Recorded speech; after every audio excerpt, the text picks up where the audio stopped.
नमः संस्कृताय मित्राणि, सर्वेभ्यो नमो नमः। आप सभी का स्वागत है आज की इस व्याख्यान में। हम लोग दुर्गा सप्तशती का अध्ययन करते हुए प्राधानिक रहस्य जो था उसको हम लोगों ने संपन्न कर दिया है। उसके बाद में जो दूसरा रहस्य है वैकृतिक रहस्य, अब आज से इस वैकृतिक रहस्य को पढ़ना प्रारंभ करते हैं। 2 वीडियो में इसका भी व्याख्यान जाएगा, ठीक है। तो अब यहाँ से वैकृतिक जो रहस्य है, विकृतियों का प्रधान रहस्य माने जो माता जो महालक्ष्मी है, जो सबका आदि कारण है, उनका रहस्य कहा गया था। अब ये जो वैकृतिक रहस्य है, वह जो प्रधान देवी है उनमें क्या क्या विकृति हुई ना, उसका रहस्य जो है यहाँ पर कहा जाएगा, ठीक है। तो आइए क्या क्या विकृति हुई ये सारी चीजें देखते हैं। तो अब तीनों रहस्यों का हमने विनियोग पढ़ा था। इन तीनों रहस्यों के कौन देवता होंगे, कौन ऋषि होंगे, कौन छंद होंगे इत्यादि करके सब प्राधानिक रहस्य में ही कह दिया गया था, है ना। नारायण ऋषि होंगे, अनुष्ठुप छंद होंगे, महाकाली महालक्ष्मी और मां सरस्वती देवता होंगी, ठीक। देवता शब्द जो है स्त्रीलिंग शब्द है ना। हम लोग देवता शब्द किस लिए प्रयुक्त करते हैं? देवों को कहने के लिए, ठीक है। जबकि देवता शब्द क्या है? स्त्रीलिंग शब्द है, ठीक है। तो ये प्रारंभ करते हैं इसको। ऋषिरुवाच, पुनः ऋषि कहना प्रारंभ करते हैं। ओम त्रिगुणा तामसी देवी सात्विकी या त्रिधोदिता सा शर्वा चंडिका दुर्गा भद्रा भगवती रियते। यहाँ पर कहते हैं ओम, इस वाक्य से इस राशि का प्रारंभ करते हैं। तो कहते हैं कि या माने जो ना, जो देवी या जिनका पहले ना, जो सात्विकी हैं, जो एकदम सत्व गुण वाली हैं, है ना, और जो त्रिगुणा है, तीनों गुणों से युक्त है, सत्व रज और तम, ये 3 गुण हैं। इन तीनों गुणों में ही वह देवी जो लक्ष्मी देवी है, उन महालक्ष्मी देवी के तामसी आदि न त्रिधा 3 भेद उदिता माने कहे गए हैं, ठीक है। देखिए, जो सात्विकी हैं अर्थात सत्व गुण से संपन्न है, सत्व प्रधाना ना, जिनमें सत्व प्रधान है, ऐसी त्रिगुणमयी यानी तीनों गुणों से युक्त महालक्ष्मी देवी के तामसी आदि ना, तामसी आदि से तामसी, राजसी और सात्विक तीनों, तामसी आदि 3 भेद से ना, इनके त्रिधा 3 प्रकार के स्वरूप इनके उदिता माने कहे गए हैं, ठीक है। और सा माने कि वह देवी ही, महालक्ष्मी ही जो सात्विकी हैं, उनको ही शर्वा, चंडिका, दुर्गा, भद्रा, भगवती इन नामों से ईर्यते माने कथ्यते कहा जाता है, ठीक है। वही इन नामों से कही जाती हैं। उसके बाद योग निद्रा हरे रुक्ता महाकाली तमो गुणा मधुकैटभ नाशार्थम याम तुष्टावाम्बुजासनः। अर्थात अब यहाँ पर कह रहे हैं कि तमोगुणा महाकाली, तमोगुण से उत्पन्न होने वाली या तमोगुण जिनमें प्रधान है, ऐसी तमोगुणमयी महाकाली जो है वो हरे है अर्थात भगवान विष्णु की योग निद्रा उक्ता, योग निद्रा उक्ता माने कही जाती हैं, ठीक है। तो योग निद्रा कौन थी? तो याम यानी जिनको, जिनको मधु कैटभ नाशार्थम, मधु और कैटभ के नाश के लिए अंबुज आसन, अंबुज माने होता है कमल, तो कमल के आसन वाले जो ब्रह्मा जी हैं उन्होंने तुष्टाव, इनकी स्तुति की थी, इनको प्रसन्न किया था, ये वही है, ठीक है, जो पहले अध्याय में जिनकी ब्रह्मा जी ने स्तुति की है, ठीक। तो ये वही योग निद्रा है, महामाया है, ठीक है। समझ में आ गया ये? चलिए आगे कहे कि दश वक्त्रा दश भुजा दश पादांजन प्रभा विशालया राजमाना त्रिंशल्लोचन मालया। अब कहे कि इनका स्वरूप कैसा है? जो त्रिगुण तमोगुण वाली महाकाली है, तो उनके स्वरूप के बारे में कहती कि दश वक्त्रा, वक्त्र माने होता है मुख, और कितने मुख? तो कहे 10 मुख, 10 मुख हैं, और 10 भुजा, इनके 10 भुजाएं हैं, और 10 पाद, 10 इनके पैर हैं, और उनके शरीर की कांति कैसी है? तो कहे कि अंजन प्रभा, अंजन माने होता है काजल, काजल में जो प्रभा कांति है, कालापन है, उस काले रंग के समान इन महाकाली की भी कांति है। ठीक है। और त्रिंशत लोचन, त्रिंशत माने 30 ना, लोचन माने नेत्र, तो 30 ना, 30 नेत्रों की विशालया अर्थात विशाल, मालया माने पंक्ति से राजमाना सुशोभित होती हैं। ठीक है। कितने नेत्र कहे देवी के? 30 नेत्रों की पंक्तियों से, जो नेत्र कैसे हैं? विशाल हैं, उन विशाल नेत्रों की पंक्तियों से राजमाना माने सुशोभित होती हैं। ठीक है। उसके बाद स्फुरद दशन दंष्ट्रासा भीम रूपापि भूमिप रूप सौभाग्य कांति नाम सा प्रतिष्ठा महाश्रियः। कहते कि हे भूमिप, भूमिप माने होता है जो भूमि में, भूमिम पाति इति भूमिपः, अर्थात भूमि का रक्षण करने वाला। ठीक है। तो हे भूमिप अर्थात हे राजन, हे भूपाल, सा माने उन देवी के, दशना, दशन कहते हैं दांतों को, और दंष्ट्र, जो दंष्ट्र अग्रभाग है देवी के मुख का ना, वह जो बड़े बड़े दांत बाहर निकले होते हैं उनको दंष्ट्र कहा जाता है। ठीक है। तो दशन और दंष्ट्रा यानी दांत, और जो बाहर दो दांत निकले होते हैं वो स्फुरत यानी चमकते रहते हैं। ठीक है। और भीम रूपा अपि, वह भीम रूप वाली, भीम यानी भयानक या भयंकर रूप वाली होते हुए भी, सामान्य वह रूप सौभाग्य कांति नाम, रूप का, सौभाग्य का और कांति का, और महाश्री अर्थात महान धन का, महान संपत्ति की प्रतिष्ठा है। प्रतिष्ठा स्वरूप यानी कि उनमें रूप सौभाग्य और कांति और महान श्री यानी महालक्ष्मी उसमें प्रतिष्ठित होती है, निवास करती हैं। और यदि आप इनसे इन सबको मांगे, महाकाली से यदि आप रूप की, सौभाग्य की और कांति की इच्छा करें और महालक्ष्मी चाहें तो ये उनको आपको प्रदान कर सकती हैं। ठीक है। ये प्राप्ति का स्थान है, जो महाकाली है ये इन तीनों चीजों को और इस एक वस्तु को यह प्रदान कर सकती हैं। ठीक है। उसके बाद खड्ग बाण गदा शूल चक्र शंख भुषुंडिभृत परिघम कार्मुकम शीर्षम निश्च्योतद्रुधिरं दधौ। अब यहाँ पर कहते हैं कि इन्होंने हाथ में धारण क्या करा है ना, कि दधौ माने धारण करती हैं क्या, तो कहे खड्ग, तलवार टाइप की ना, जिसमें ऐसा बना होती है तलवार, जो ऐसी खड्ग, बाण, गदा, शूल, चक्र को, शंख को, भुषुंडी एक ऐसा होता है अस्त्र जो यहाँ से बंधा होता है और यहाँ से बंधा होता है और यहाँ से बंधा होता है, तो उसको भुषुंडी कहा जाता है ना। भुषुंडी भृत माने आदि। ठीक। तो भुषुंडी आदि अस्त्रों को, और परिघ को, परिघ कैसा होता है? परिघ जो है ऐसा लंबा सा होता है और ऊपर एक ऐसा करके आकृति होती है, ऐसा परिघ होता है। ठीक है।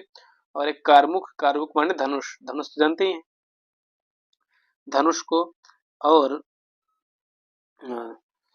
एक शीर्षम, शीर्ष माने सिर को धारण करती है, जो शीर्ष कैसा है?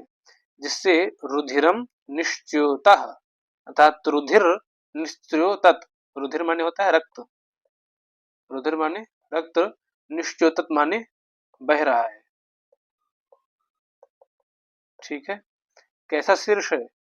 उस शीर्ष से रक्त बह रहा है, ऐसे शीर्ष को, सिर को वह दधौ माने एक हाथ में पकड़ी हुई है, या कटा हुआ मस्तक जिसको कह सकते हैं, तो कटे हुए मस्तक को यह अपने हाथ पर पकड़ी हुई है, और इन सभी अस्त्रों को भी पकड़ के रखी हैं। समझ में आ गया? चलिए आगे कहे कि एषा सा वैष्णवी माया महाकाली दुरत्यया आराधिता वशीकुर्यात् पूजा कर्तुश्चराचरम। कह रहे हैं कि ऐसा, यह जो महाकाली है, जो वैष्णवी माया भगवान विष्णु की माया है, यह दुरत्यया है। दुरत्य यानी कि बहुत दुस्तर माया है ना, जिनको बहुत आसानी से नहीं पाया जा सकता है, ऐसी यह दुष्कर माया है। किसकी? तो वैष्णवी अर्थात भगवान विष्णु की ये माया है। ठीक है। और आराधिता, आराधिता माने इनकी पूजा करने पर, जो इनका आराधना करता है, उसको चराचरम, यानी जो चराचर ये जो जगत दिखाई दे रहा है, इस चराचर जगत को पूजा करतुहु, जो पूजा करने वाला होता है, जो जो इनकी आराधना कर रहा होता है, उसके वशीकुर्यात, वश में कर देती है। अगर आप इनकी आराधना करो तो ये संपूर्ण जगत को तुम्हारे जो पूजा कर रहा होगा उस पूजा करने वाले के वश में कर देती है। अपन उनके वश में तो है ही, ये पूजा करने वाले के भी वश में कर देती है। ठीक है कि आप पूरे संसार को वश में कर सकते हो, लेकिन इनकी आराधना करनी पड़ेगी और वह आराधना इतनी आसान नहीं होगी, बहुत कठिन होगी। ठीक है, आगे सर्वदेव शरीरेभ्यो याविर्भूतामित प्रभा त्रिगुणा सा महालक्ष्मी साक्षात् महिषमर्दिनी। अब कह रहे हैं कि सर्वदेव शरीरेभ्य, सभी देवताओं के शरीर से जो आविर्भूता, जो उत्पन्न हुई थी। दूसरे अध्याय में हम लोगों ने देखा था कि सभी देवताओं के शरीर से एक तेज पुंज निकला था और उसी तेज पुंज से एक देवी उत्पन्न हुई थी ना। तो उन्हीं देवी की बात हो रही है कि सभी देवियों के शरीर से जो आविर्भूता, जो उत्पन्न हुई थी और जिनकी प्रभा कैसी है, अमित प्रभा है, बहुत ही तेज प्रभा है ना, जो कभी नष्ट नहीं होती है, ऐसी जो प्रभा है ना। और सा माने वह जो है, वो कौन है जिनकी उत्पत्ति हुई थी, तो कहे कि वह साक्षात महालक्ष्मी, वो साक्षात महालक्ष्मी ही है और उन्हें ही त्रिगुणा, तीनों गुणों वाली कहा गया है। और वे महालक्ष्मी ही महिषमर्दिनी, महिषासुर का मर्दन करती हैं तीसरे अध्याय में ना। ठीक है, तो जो उत्पन्न हुई थी वो कौन थी, महालक्ष्मी ही थी, जो त्रिगुणा थी और जिन्होंने महिषासुर का मर्दन किया था। ठीक है, समझ में आ गया ये।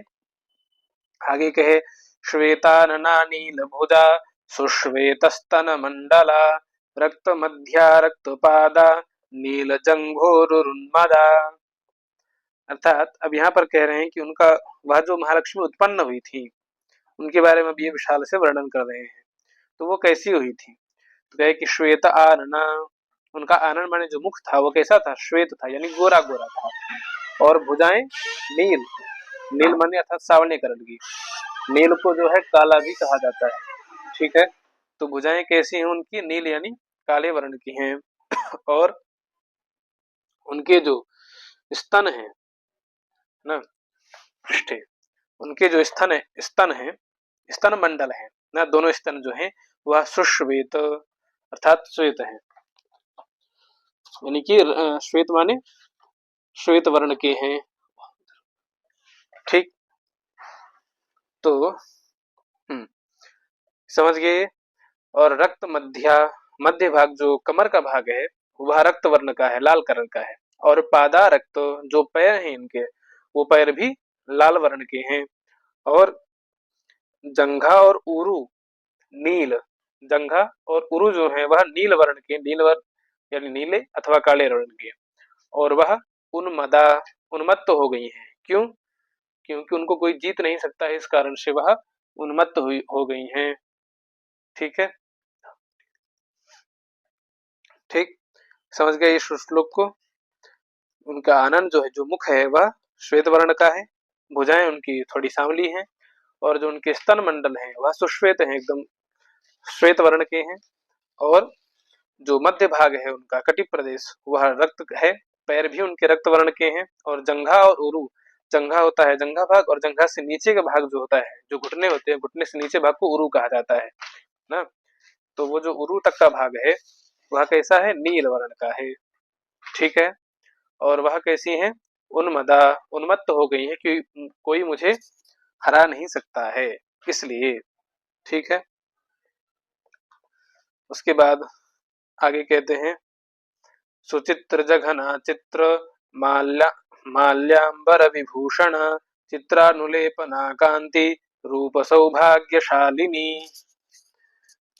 सुचित्र जघना, जो उनके जघन भाग हैं, जघन यानी क्या कह सकते हैं, कटी के ऊपर का जो भाग है ना, कटी मानी कमर के ऊपर का जो भाग है ना, वो भाग कैसा है, सुचित्र है, यानी कि विचित्र वर्ण वाला है ना। उसमें कुछ समझ में नहीं आ रहा है कि इसका कलर क्या है, यह कुछ निर्धारित नहीं हो पा रहा, तो विचित्र वर्ण का है। ठीक है।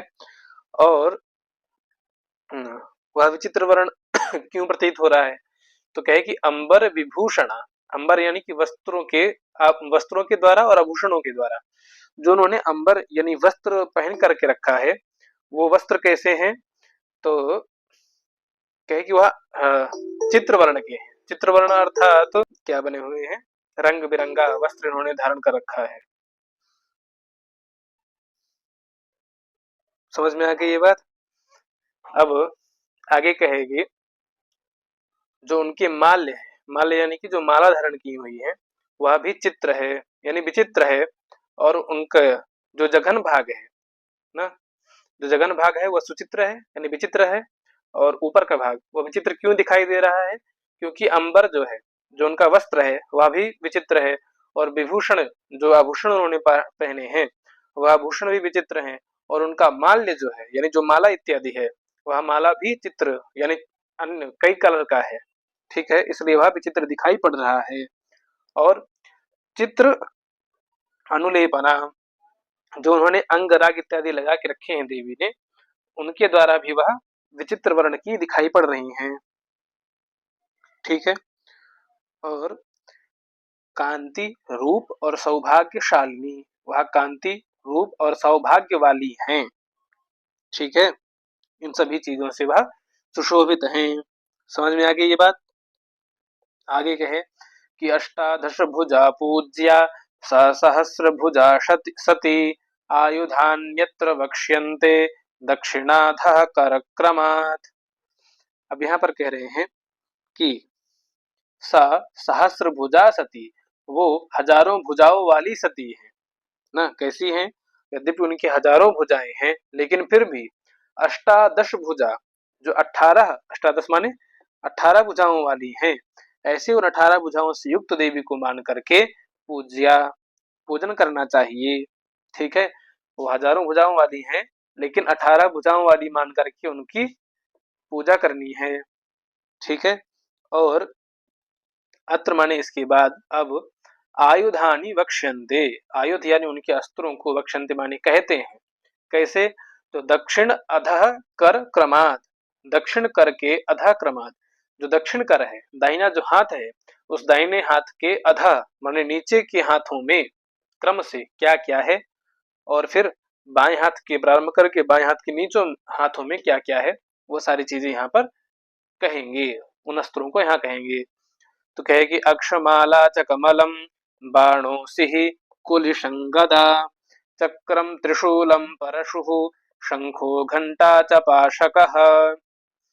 अर्थात अब यहाँ पर कह रहे हैं कि अक्षमाला यानी रुद्राक्ष की माला, और कमल, बाण, असी माने तलवार, कुलिश माने वज्र, गदा, चक्र, त्रिशूल, परशु फरसा, शंखा शंख, घंटा, और पाशकः माने पाश, पाश अर्थात रस्सी बांधने का ना, बांधने का यंत्र कह सकते हैं।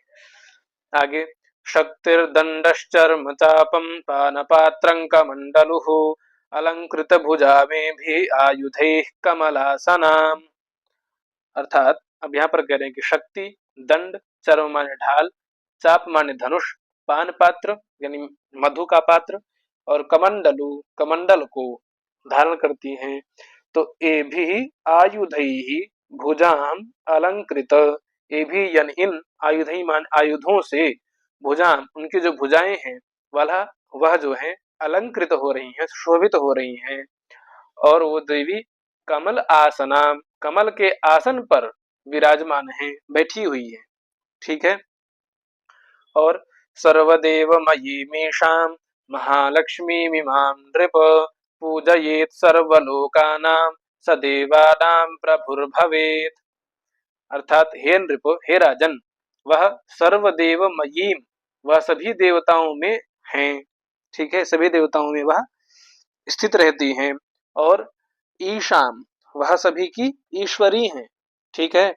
और इमाम महालक्ष्मी, हे राजन, ये जो महालक्ष्मी है, इमाम महालक्ष्मी, इन महालक्ष्मी का जो भी पूजयेत पूजन करता है ना, स माने वह सर्वलोका नाम, सभी लोकों का और देवानां देवताओं का भी प्रभु भवेत, प्रभु हो जाता है, स्वामी हो जाता है। ठीक है, सभी लोकों का और देवताओं का भी स्वामी बन जाता है जो इन महालक्ष्मी की पूजा करता है।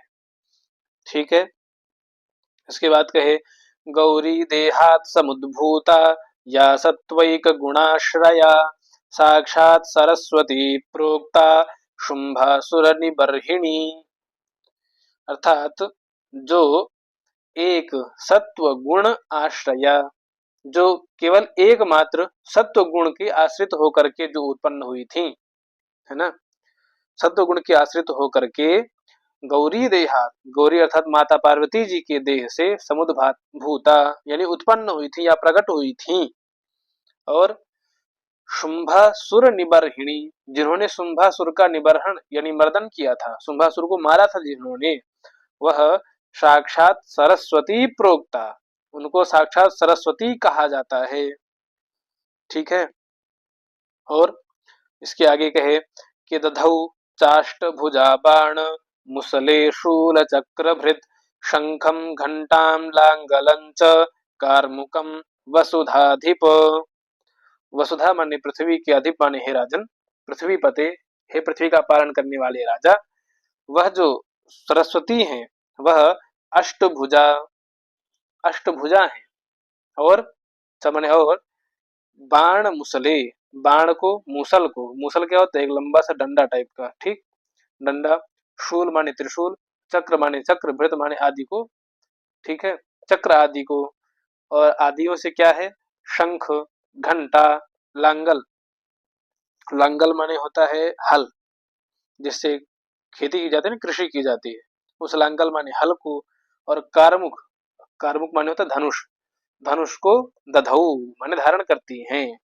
ठीक है, अष्टभुजा आठों भुजाओं में क्या क्या धारण करती हैं, बाण मुसल त्रिशूल चक्र शंख घंटा हल और धनुष को दधौ माने धारण करती हैं। ठीक है, समझ में आ गया ये। इसके बाद कहे कि ईशा संपूजिता भक्त्या सर्वज्ञत्वं प्रयच्छति निशुंभमथिनी देवी शुंभासुर निबर्हिणी। अर्थात ऐशा, यह जो देवी है ना, ये जो सरस्वती देवी है, जो निशुंभ मथिनी, निशुंभ का मर्दन करने वाली थी, निशुंभ को मारने वाली थी, और शुंभासुर निबर्हिणी, शुंभ असुर को भी इन्होंने मारा था। ठीक, 5वें 9वें 10वें में शुंभासुर को, निशुंभ को 9वें में, और शुंभ को 10वें अध्याय में इन्होंने मारा था।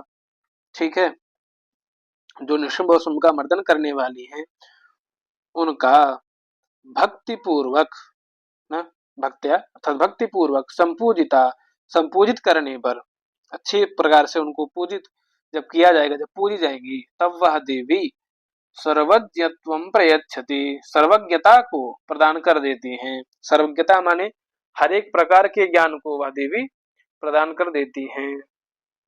ठीक है, समझ में आई बात।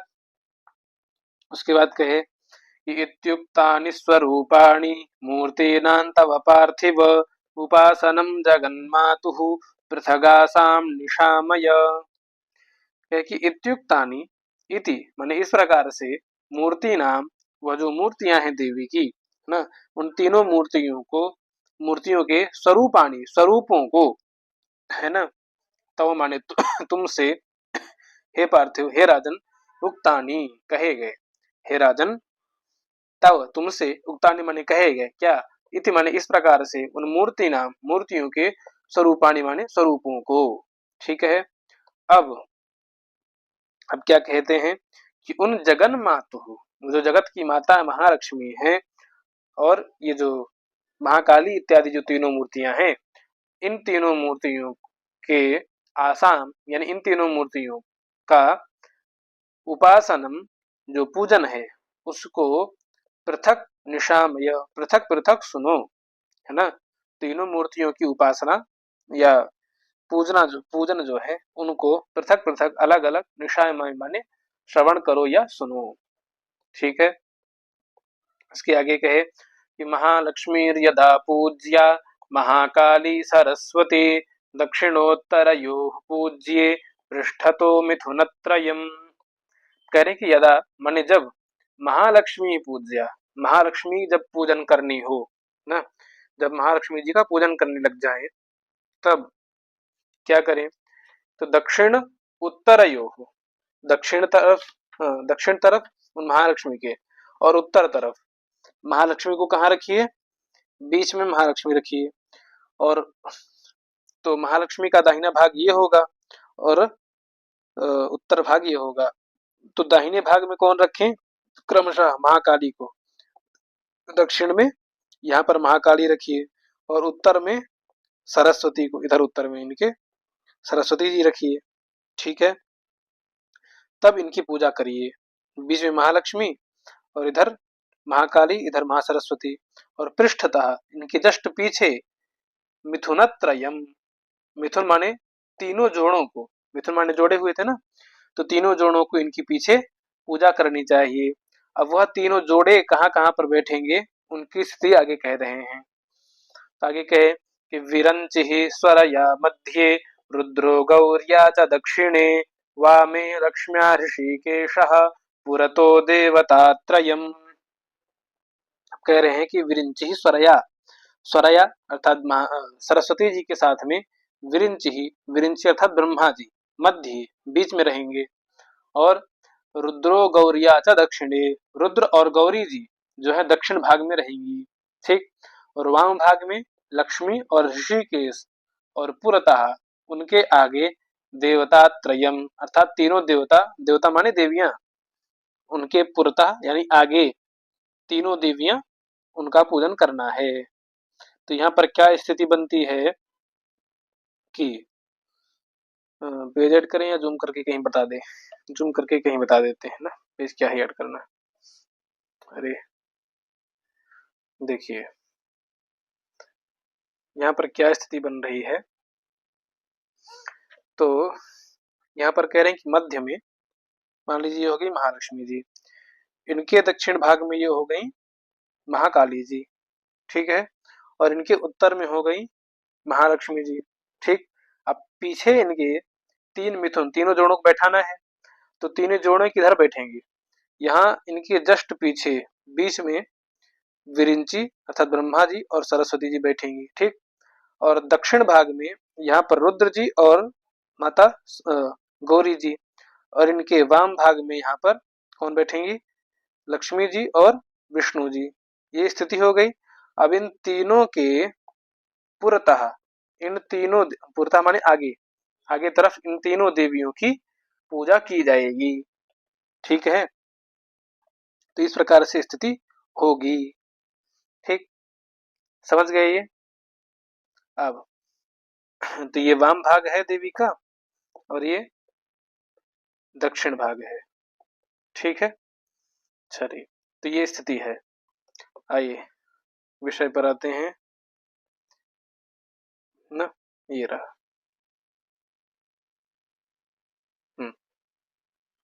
तो ये हो गया 19वां श्लोक। वामे लक्ष्मी ऋषिकेश और पुरतः देवता त्रयम, पुरतः इन सभी के आगे तीनों देवताओं की पूजा होगी। अब कहे अष्टादश भुजा मध्ये वामे चास्या दशानना दक्षिणेष्ट भुजा लक्ष्मीर महतीति समर्चयेत। है ना, लक्ष्मी अर्हति, लक्ष्मी जी ये चाहती हैं, लक्ष्मी जी के क्या स्थान हो, तो उसके बारे में कहे कि अष्टादश भुजा ना, जो 18 भुजाओं वाली हैं ना, अष्टादश माने 18, तो मध्य में लक्ष्मी जी हैं, मध्य मध्य लक्ष्मी जी, तो लक्ष्मी जी कैसी हैं, तो कहे कि इन महालक्ष्मी जी के आगे मध्य भाग में ना, जैसे ये महालक्ष्मी जी हो गई हैं, इनके आगे ही मध्य भाग में 18 भुजाओं वाली महालक्ष्मी। ठीक है, और उनके वाम भाग में अर्थात इधर तरफ, इनके वाम भाग में यानी इधर यहाँ पर कौन होगा, तो वामे वाम भाग है ना, दशानना अस्याह यानी अस्याह इन महालक्ष्मी के वामे वाम भाग में दशानना 10 आनन वाली, 10 मुखों वाली कौन थी, 10 मुखों वाली महाकाली थी। ठीक, यहाँ पर आ गई महाकाली, और दक्षिणे अष्टभुजा, इनके दाहिनी तरफ इधर अष्टभुजा कौन थी? महासरस्वती जी। तो उन सरस्वती जी को समर्चयेत, पूजा करनी चाहिए। ठीक है, तो पहले की स्थिति क्या बनी थी?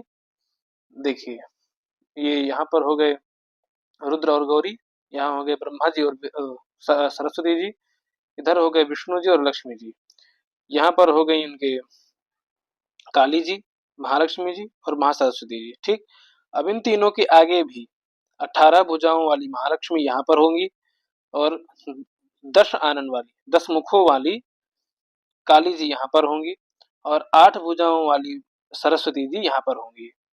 ठीक है, तो इस प्रकार की आकृतियां बना करके आपको पूजन करना है। 18 भुजाओं वाली 8 मुख वाली सरस्वती, 18 भुजाओं वाली महालक्ष्मी, और 10 मुख वाली महाकाली, और ये महालक्ष्मी, ये हाँ, ये महाकाली और ये महासरस्वती। ठीक, और ये कौन है? ब्रह्मा और सरस्वती जी, रुद्र और गौरी जी, और ये विष्णु जी और लक्ष्मी जी।